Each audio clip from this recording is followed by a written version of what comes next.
Welcome back. मैं love कैसा है, एक बार फिर आपका स्वागत करता हूँ आपके अपने यूट्यूब चैनल पर। यह आपकी चाइल्ड डेवलपमेंट की क्लास है। तो चलिए एक बार फिर स्टार्ट करते हैं अपने पहले क्वेश्चन से। आपका पहला क्वेश्चन है, किसके अनुसार निजी भाषण शैशव काल के प्रारंभिक चरणों में अनुभूति का एक महत्वपूर्ण उपकरण है। तो किसने ये कहा था, ठीक है ना। तो आपको बताना, पहला ऑप्शन है जीन पियाजे, दूसरा लेव वाइगोत्स्की, थर्ड है कोहलबर्ग और फोर्थ है जेरोम ब्रूनर। तो आपका थर्ड और फोर्थ तो है नहीं, अब बचा आपका जीन पियाजे और लेव वाइगोत्स्की। तो ये कथन बुरा, तो जो ये बात बोलती शैशव अवस्था में जो निजी वाक है, निजी भाषण है, उसके बारे में ये बोलती लेव वाइगोत्स्की ने। तो यहाँ पर आपका सेकंड ऑप्शन ठीक होगा। आपका नेक्स्ट क्वेश्चन है, निम्नलिखित में से कौन सा एक सीखने के लिए प्रमुख है, मतलब सीखने के लिए प्रमुख है या फिर जरूरी है, ठीक है ना, जो सबसे ज़्यादा इंपॉर्टेंट माना जाता है। तो पहला अनुकरण, दूसरा अर्थ निर्माण, तीसरा अनुबंधन और फोर्थ है रटकर याद करना। देखो अनुबंधन तो होगा नहीं, रटकर याद करने को हम बेकार मानते हैं, और अनुकरण से बच्चा कितना ही सीख लेगा। मतलब सिचुएशन अलग अलग होती हैं, ये जरूरी नहीं कि आपने जिसको देखकर सीखा कुछ चीज़ है ना, उसकी सिचुएशन अलग थी और आपने उस चीज़ को सीख लिया। जरूरी नहीं है कि आपकी लाइफ में वही सिचुएशन वही कंडीशन बने उसी एज में उसी टाइम पर, ठीक है ना, कि आप बिल्कुल दूसरे की तरह बन जाओ, तो ये तो हो नहीं सकता, ठीक है।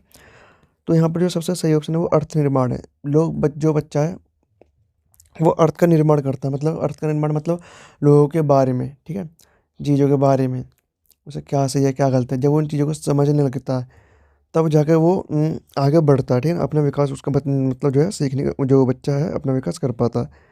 तो सीखने के लिए जो सबसे ज़्यादा इंपॉर्टेंट है वो है अर्थ निर्माण। जब तक बच्चा अर्थ को नहीं समझेगा किसी चीज़ के, चाहे वो आप लाइफ को लेकर ले लीजिए, है ना, चाहे आप पढ़ने से रिलेटेड ले लीजिए। जैसे कि जो बच्चे हिंदी मीडियम से होते हैं वो इंग्लिश मीडियम की जो बुक्स होती हैं, फिर जो इंग्लिश में जो चीज़ें उनको नहीं समझ पाते, क्यों नहीं समझ पाते, क्योंकि उनका अर्थ नहीं बन पाता, वो लाइन का जो अर्थ नहीं निकाल पाते। इस तरीके से आप इस एग्जाम्पल से समझिए। तो अर्थ निर्माण बहुत ज़रूरी है जीवन के लिए और सीखने के लिए, ठीक है। तो यहाँ पर जो आपका सेकंड ऑप्शन है वो ठीक होगा। नेक्स्ट क्वेश्चन है आपका, निम्न में से कौन सा मत अंतर्दृष्टि द्वारा सीखने की व्याख्या करता है। तो मनोविश्लेषणवाद भी नहीं थे, व्यवहारवाद भी नहीं थे और संबंधवाद भी नहीं थे, ये थे गेस्टोल्टवादी, ठीक है। आपने सुना होगा इनका नाम। इन्होंने चिंपैंजी के ऊपर मतलब एक्सपेरिमेंट किया था कि कील टांग दिए थे कुछ इस तरीके से, ठीक है। नेक्स्ट क्वेश्चन आपका, अनुभव द्वारा व्यवहार में परिवर्तन कहलाता है। तो स्मृति नहीं कहलाता व्यवहार में परिवर्तन अनुभव द्वारा, और ना ही अनुभव द्वारा व्यवहार में परिवर्तन प्रेरणा कहलाता है, और ना ही चिंतन सीखना कहलाता है। हम कुछ एक्सपीरियंस लेते हैं समाज से, दुनिया से, अच्छे बुरे, ठीक है ना, हर तरह के, चाहे आप कहीं किसी अच्छे रेस्टोरेंट में जाइए बैठने के लिए, ठीक है ना, चाहे आप किसी अच्छे पार्क में जाइए, चाहे आप किसी कॉम्पिटिटिव एग्जाम में बैठिए, आपको कुछ ना कुछ नया एक्सपीरियंस मिलेगा, और उस एक्सपीरियंस की वजह से आपके बिहेवियर में कुछ ना कुछ जरूर चेंजेस आते हैं, ठीक है। तो यहाँ पर जो आपका सेकंड ऑप्शन है वो ठीक होगा। नेक्स्ट क्वेश्चन है, एक शिक्षक को कक्षा में कार्य करना चाहिए। अब एक शिक्षक को कक्षा में कैसा कार्य करना चाहिए, देखो पहला ऑप्शन है प्रगतिशील भूमिका निभानी चाहिए। बच्चे को जो टीचर है उसे एक प्रगतिशील भूमिका निभानी चाहिए क्लास में, क्योंकि ऐसा माना जाता है कि जो प्रगतिशील जो कक्षा होती है या फिर जो क्लास होता है, स्कूल होता है, उसमें बच्चे ज़्यादा अच्छी तरीके से सीख पाते हैं एज़ कम्पेयर टू आपके जो अदर तीन ऑप्शन है इनके कंपेरिजन, ठीक है। तो प्रभुत्ववादी भूमिका नहीं निभानी टीचर को, प्रजातांत्रिक भूमिका नहीं निभानी टीचर को, और नहीं प्रभावशाली भूमिका निभानी टीचर ने निभानी है प्रगतिशील भूमिका क्लास में बच्चों को पढ़ाने के लिए, तो मतलब कार्य कराने के लिए। नेक्स्ट क्वेश्चन आपका, राजन की कक्षा में छात्र अकादमिक रूप से अच्छा प्रदर्शन करते हैं। अब राजन कोई टीचर है, उसकी क्लास में बच्चे अच्छा प्रदर्शन करते हैं। वे हमेशा अवधारणाओं को समझने और अपने मन में अवधारणाओं को लंबे समय तक रखने का सही तरीका जानते हैं। उन्हें पता है कि मतलब चीज़ों को कैसे पहले तो उनकी जो है समझने की क्षमता अच्छी है। दूसरी बात, वो चीज़ों को जो है जो भी उन्होंने सीखा उसे लॉन्ग टाइम तक अपने माइंड में रख पाते हैं। वे व्यावहारिक शिक्षा को बहुत कुशलता से समझते हैं। ऐसे बच्चों को आप किस श्रेणी में रखते हैं। व्यवहारिक कुशलता जो बच्चा खुद कर सीखता है, लाइक आप पर बच्चा खोज कर रहा, खुद कर रहा है, ठीक है ना, बच्चा प्रयोगशाला में कोई प्रयोग कर रहा है, ठीक है ना, एक्सपेरिमेंट कर रहा है किसी इंस्ट्रूमेंट को लेकर, इक्विपमेंट को लेकर, इस तरीके से। तो वो अपने व्यवहार में लाकर उस चीज़ों को कर रहा है, ठीक है ना, खुद करके देख रहा है। तो यहाँ पर जो आपका ऐसे बच्चों को आप किस श्रेणी में रखेंगे, आपको अब श्रेणी दे दी है, कौन से श्रेणी में आप बच्चों को रखोगे। ऐसे बच्चों को कमज़ोर में नहीं रखोगे, औसत में भी नहीं रखोगे, और औसत से कम में भी नहीं रखोगे, आप रखोगे बुद्धिमान। क्यों बच्चे बुद्धिमान हैं, ठीक है ना। और ऑप्शन यहाँ पर आपके सही नहीं है और अच्छी नहीं है। तो जो सही ऑप्शन यहाँ पर बैठ रहा है वो आपका थर्ड ही बैठ रहा है कि बुद्धिमान बच्चों की श्रेणी में हम उन बच्चों को रखेंगे। नेक्स्ट क्वेश्चन है आपका, शिक्षण अधिगम प्रभावी हो सकता है। अब कैसे प्रभावी हो सकता है? यदि छात्र को स्वयं पर काम करने के लिए स्वायत्ता और नियंत्रण दिया जाए कि तू खुद काम कर, मतलब खुद होता है ना कि हम बच्चे को छोड़ दें खुद काम करने। अब बच्चा चाहे वो 4 घंटे काम कर ले लगातार, है ना, और चाहे वो 5 घंटे काम कर ले और 2 घंटे खेल ले, मतलब उसको स्वायत्ता दे दे खुद सीखने के लिए, क्योंकि तू खुद सीख। और उस पर नियंत्रण भी उसका खुद होगा, वो अपने आप को कंट्रोल करेगा कि मुझे कितने घंटे पढ़ना है, कितने घंटे खेलना है, फ़ोन चलाना है या फ़ोन नहीं चलाना पढ़ाई करते समय। सेकंड ऑप्शन है, छात्र शिक्षण शिक्षक द्वारा निर्देशित और नियंत्रित किए जाएँ, कि टीचर द्वारा निर्देशित किए जाएँ और नियंत्रित किया जाए, टीचर उन पर कंट्रोल रखे। थर्ड है, शिक्षक तथ्यों को समझाते हुए एक केंद्रीय भूमिका निभाए। शिक्षक को केंद्रीय भूमिका नहीं निभानी, क्योंकि बच्चा केंद्रीय भूमिका के अंदर होता है, ठीक? मतलब बच्चा सेंटर होता है। शिक्षक सीखने का निर्देश दे, तो पहला फोर्थ ऑप्शन भी नहीं होगा। यहाँ पर जो सबसे बेस्ट ऑप्शन लग रहा है वो आपका जो है फर्स्ट ऑप्शन ही है, कि बच्चे को खुद सीखने के लिए छोड़ दिया जाए, ठीक है। तो यहाँ पर आपके जो है बी ऑप्शन भी गलत है और सी ऑप्शन भी गलत है, ठीक है। तो यहाँ पर सिर्फ आपका सेकंड जो फर्स्ट ऑप्शन है वही ठीक है। नेक्स्ट क्वेश्चन आपका, विज्ञान में मोनिका की संप्राप्ति अच्छी है किंतु गणित में खराब है। विज्ञान में अच्छी संप्राप्ति है, मतलब कॉन्सेप्ट को अच्छे से समझ लेती है, लेकिन किन गणित में खराब है। इसका प्रमुख संभाव्य कारण हो सकता है, मतलब इसका रीज़न क्या हो सकता है? बालिकाएं प्राय गणित में कमज़ोर होती है, ऐसा कहना गलत है, ये तो रूढ़िबद्धता हो जाएगी। मोनिका के माता पिता अशिक्षित हैं, हम ये नहीं कह सकते क्योंकि हमें पता नहीं है मोनिका के बारे में। गणित शिक्षण प्रभावी नहीं है और गणित कठिन विषय है, गणित विषय कठिन भी नहीं है। तो यहाँ पर देखो आपके 3 ऑप्शन तो गलत है। बच्चा गणित शिक्षण प्रभावी नहीं है। देखो होता यह है कि जब कोई बच्चा किसी चीज़ में कि 2 सब्जेक्ट मान लीजिए आप एग्जाम्पल के लिए, साइंस और आप मैथ ही ले लीजिए, और साइंस में उसकी पकड़ अच्छी है और उसको प्रोत्साहन भी साइंस में ज़्यादा मिल रहा है। मैथ में बेकार पकड़ पकड़ है और उसे कोई मैथ पढ़ने के लिए प्रोत्साहित भी नहीं कर रहा, ठीक है ना, कोई उसकी हेल्प भी नहीं कर रहा। वो बच्चा हेल्प भी नहीं मांगेगा क्योंकि उसे बेकार लगने लगा सब्जेक्ट, वो उससे दूर भागेगा। तो यही कारण है कि जो गणित का शिक्षण है वो प्रभावी नहीं है। प्रभावी क्यों नहीं है? क्योंकि उस पर ध्यान नहीं दिया जा रहा बच्चे पर, ठीक है ना, उसे समझाने में। और एक तरफ जहाँ उसका विज्ञान में अच्छी संप्राप्ति है, मतलब विज्ञान में अच्छी तरीके से समझती है, जो चीज़ों को करती है, याद रख पाती है, वहाँ पर उसे अप्रिशिएट मिल रहा है। तो यही रीज़न है कुछ जो छोटा सा है। तो इसलिए यहाँ पर जो आपका थर्ड ऑप्शन है वो ठीक होगा। नेक्स्ट क्वेश्चन है आपका, सीखने का सर्वाधिक उपयुक्त अर्थ है। और सीखने का सर्वाधिक उपयुक्त अर्थ क्या है? कौशल अर्जन, क्या आप कौशल अर्जन करें, ज्ञान अर्जन, क्या आपको नॉलेज मिले, ठीक है। थर्ड ऑप्शन है आपका व्यवहार में परिमार्जन, मतलब व्यवहार में परिवर्तन, ठीक है ना। ये फर्स्ट और सेकंड आपका ऑप्शन गलत हो गया। व्यक्तिक समायोजन, व्यक्तिक समायोजन भी नहीं है। व्यवहार में परिमार्जन मतलब व्यवहार में बदलाव होना, व्यवहार में और चीज़ों को ऐड करना, यही सीखने का सबसे सही अर्थ माना गया। तो यहाँ पर जो आपका सी ऑप्शन है वो ठीक होगा। नेक्स्ट क्वेश्चन आपका, प्रयोगात्मक विधि को सर्वप्रथम प्रस्तावित किया, किसने आत्मक जो आपकी विधि है या फिर प्रयोगशाला विधि है उसको सामने रखा? तो जुड ने रखा, राइस, एव कार्नमैन ने रखा, विलियम वुंट ने रखा, या कॉलिंस व ड्रेवर ने रखा? तो ये आपके विलियम वुंट थे जिन्होंने प्रयोगात्मक विधि को सर्वप्रथम प्रस्तावित किया, ठीक है। नेक्स्ट क्वेश्चन आप, किसने कहा कि शिक्षा से मेरा तात्पर्य बच्चे और मनुष्य के शरीर, मन और आत्मा के सर्वांगीण विकास से है? मतलब ये लाइन आपने बहुत सुनी होगी यदि आपने फिलोसफी पढ़ी होगी तो, ठीक है। यहाँ पर आप रविंद्रनाथ टैगोर के बारे में पढ़ते हो, गांधी जी के बारे में पढ़ते हो, ठीक है ना, और भी बहुत से लोग हैं जिनकी आप फिलोसफी के बारे में पढ़ते हो कि उन्होंने शिक्षा के बारे में क्या दिया है, फिर शिक्षा में क्या योगदान दिया। तो ये बात बोलते हैं आपके महात्मा गांधी ने, ठीक है। तो यहाँ पर जो आपका फर्स्ट ऑप्शन है वो ठीक होगा।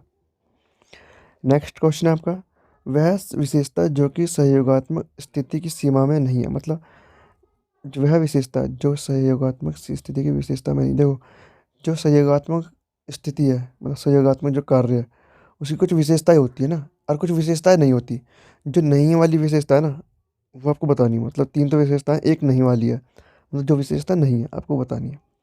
पहला ऑप्शन आपका आमने सामने अंतःक्रिया करना। सहयोगात्मक में क्या होता है, हम एक दूसरे से इंटरेक्ट करते हैं आमने सामने, ठीक है। जब क्योंकि हम आज तो ऑनलाइन का टाइम है, लेकिन यदि हम ऑफलाइन में काम करते हैं तो वो ज़्यादा बेटर तरीके से कर पाते हैं किसी भी, चाहे वो कोई सा भी वर्क हो। सेकंड ऑप्शन है व्यक्ति में जवाबदेही।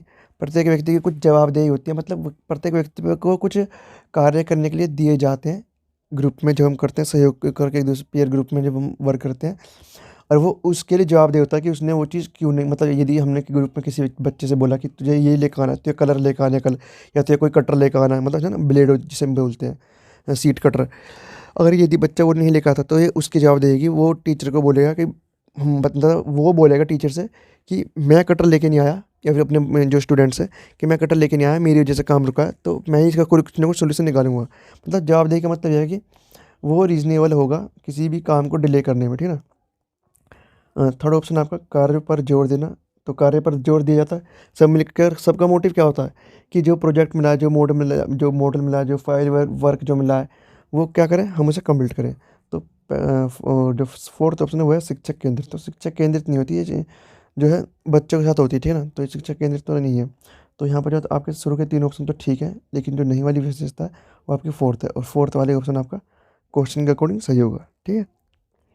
नेक्स्ट क्वेश्चन आपका, एक सिद्धांत के रूप में निर्मितिवाद अनुकरण की भूमिका पर केंद्रित रहता है, अधिगमकर्ता के स्वयं के शब्दों पर का निर्माण करने की भूमिका पर जोर देता है। मतलब एक सिद्धांत के रूप में निर्मितिवाद मतलब कुछ चीज़ का निर्माण करना, ठीक है ना, खुद से निर्माण करना। जो आपने पढ़ा है उससे आप कुछ और नया निर्माण कर रहे हो, ठीक है ना, जो सीखा है उससे कुछ और नया निर्माण कर रहे हो। थर्ड ऑप्शन आपका सूचनाओं को रटने तथा प्रत्यास्मरण के द्वारा परीक्षण पर जोर देना, गलत। और फोर्थ है शिक्षक की प्रधान भूमिका पर जोर देना, गलत।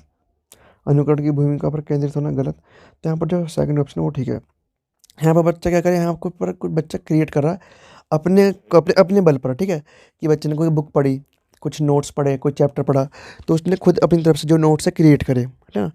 तो इस तरीके से, या फिर बच्चे ने कुछ कॉन्सेप्ट सीखा, या फिर बच्चे ने कुछ स्कूल में कुछ चीज़ सीखी अपने हाथ से बनानी, करनी, लिखनी, कुछ भी चीज़ आप मान लीजिए, ड्राइंग वर्क को कुछ मान लीजिए, ठीक है ना।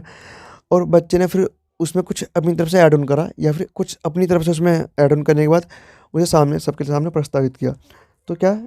खुद बच्चा निर्माण कर रहा है, ठीक है ना, अर्थपूर्ण तरीके से। तो इसे हम क्या बोलेंगे, क्रिएटिविटी, बच्चे में क्रिएटिविटी जागरूक हो रही है, ठीक है। तो यहाँ पर जो आपका सेकंड ऑप्शन है वो ठीक होगा। नेक्स्ट क्वेश्चन आपका, शिक्षार्थियों द्वारा की गई गलतियाँ और त्रुटियाँ। अब ये क्वेश्चन आपका थ्रोनडाइक के थ्योरी से है। शिक्षक और शिक्षार्थियों की सफलता के सूचक है, गलत। उनके चिंतन को समझने के अवसर के रूप में देखी जानी चाहिए, सेकंड ऑप्शन आपका सी है। कठ कठोर से निपटाई जानी चाहिए। और फोर्थ है, बच्चों को कमज़ोर अथवा उत्कृष्ट चिन्हित करने के अवसर, कि बच्चों को लेवल कर दो कि उत्कृष्ट मतलब इंटेलिजेंट और डफर में, ये नहीं करना। बहुत कठोरता से आप भी निपटा नहीं सकते इन चीज़ों को, जो गलतियाँ बच्चे की। और ये नहीं कह सकता कि शिक्षक और विद्यार्थी की असफलता के सूचक हैं, क्योंकि ये जो है ये गलतियाँ किसके सूचक हैं, टीचर भी फेल हुआ और स्टूडेंट भी फेल हुआ, तो ये गलत है। तो यहाँ पर जो सेकंड ऑप्शन है वो आपका ठीक होगा, कि ये गलतियाँ जो हमें बताती है, क्या बताती है, कि जो बच्चा है गलती क्यों कर रहा है, क्योंकि उसने गलत कॉन्सेप्ट बिठा लिया है अपने माइंड में, ठीक है ना। तो सेकंड जो ऑप्शन है आपका वो ठीक होगा। नेक्स्ट क्वेश्चन है आपका, प्रतिभाशाली बच्चों के लिए सबसे अच्छे शैक्षिक कार्यक्रम वे होते हैं जो उन्हें अधिगम के न्यूनतम मानकों तक कम, अच्छा, यहाँ वे होते हैं जो उन्हें उन्हें तक आपका क्वेश्चन है, उसके बाद जो है अधिगम के न्यूनतम मानकों तक काम करने को प्रेरित करने के लिए उपहारों और पुरस्कारों का उपयोग करते हैं, गलत। सेकंड ऑप्शन आपका, प्रत्याशरण के द्वारा ज्ञान की परिपूर्णता पर बल देते हैं। थर्ड ऑप्शन आपका, उनके चिंतन को प्रेरित कर उन्हें विविध विचारों में व्यस्त रखने में के अवसर देते हैं। और फोर्थ है, उनके आक्रमण व्यवहार को नियंत्रित करते हैं। देखो फर्स्ट ऑप्शन गलत है, प्रत्याशरण द्वारा ज्ञान की परिपूर्णता पर बल देते हैं, आपका ये ऑप्शन भी नहीं होगा। और थर्ड ऑप्शन आपका, उनके आक्रमण करने के, इस पर ये भी नहीं होगा। थर्ड ऑप्शन बच रहा है यहाँ पर बस आपका, उनके चिंतन को प्रेरित कर उन्हें विविध विचारों में व्यस्त रखने के अवसर देते हैं। तो यहाँ पर जो आपका थर्ड ऑप्शन है वही यहाँ पर सही है, ठीक है। नेक्स्ट क्वेश्चन आपका, और इस वीडियो का लास्ट क्वेश्चन है, सोलो का पूर्ण अर्थ पूर्ण रूप क्या है। अब आपको बताना है क्या है सोलो का अर्थ, ठीक है, मतलब जो हम इसको डिफाइन करेंगे, ये तो शॉर्ट फॉर्म ले दिया, फुल फॉर्म क्या है सोलो की। पहला ऑप्शन आपका, system of the observed learning outcome, structure of the observed learning outcome, structure of the observed learning outcome, या फिर system of the observed learning outcome. तो यहाँ पर जो आपका थर्ड ऑप्शन है, structure of the observed learning outcome, ये यहाँ पर आपका जो थर्ड ऑप्शन है वो ठीक होगा। तो आज एक बार फिर हमने आपको जो है चाइल्ड डेवलपमेंट के 10 से 15 क्वेश्चन करे हैं। यदि आप किसी भी टीचिंग एग्जाम की तैयारी कर रहे हैं तो हमारे चैनल को सब्सक्राइब करें, ताकि आप उस पर्टिकुलर एग्जाम में ज़्यादा से ज़्यादा स्कोर कर सकें। इसी के साथ मैंने इस चैनल पर आपको जो है पेडागोजिक्स के जो सब्जेक्ट है उनकी वीडियोस अपलोड कर रखी है।